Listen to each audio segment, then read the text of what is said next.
अपना मैथिली प्रेजेंट। बोला बोला छठी मैया की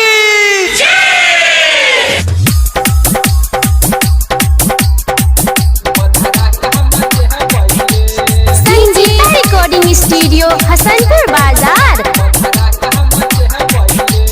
मम्मी क्या कहते रुपया हम ले रे भाई, मम्मी क्या कहते रुपया हम ले मोहब्बरा का किना ले रे छठी घाटे हम जेबै रे खूब धूम धारा काम चेबै रे छठी घाटे हम जेबै रे खूब धूम धारा काम चेबै रे।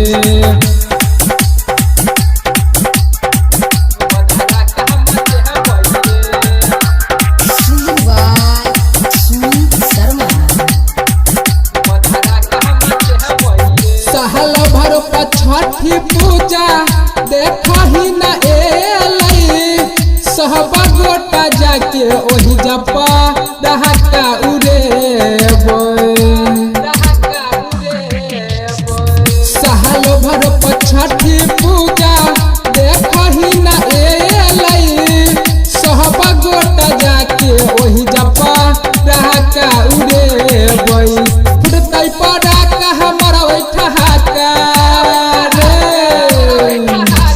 फुटतै पड़ा कहा मरा ठहाका केकरो से कनियो नहीं डराबै रे छठी घाटी हम जेबै रे खूब धूम धारा काम चेबै रे छठी घाटे हम जेबै रे खूब धूम धारा काम चेबै रे।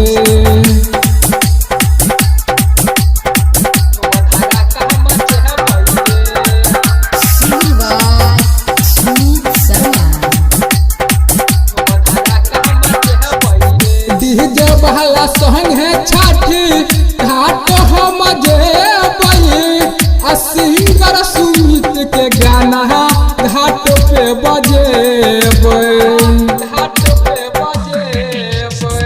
डीजे बहला संग है छठी घाट हम जेबै सिंगर सुमित के गाना घाट पे बजेबै राइटर रोनित फरतै पराका रे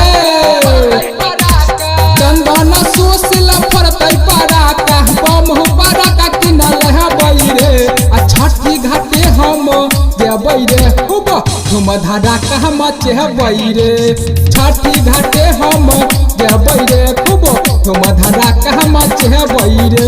संगीता रिकॉर्डिंग स्टूडियो हसनपुर बाजार।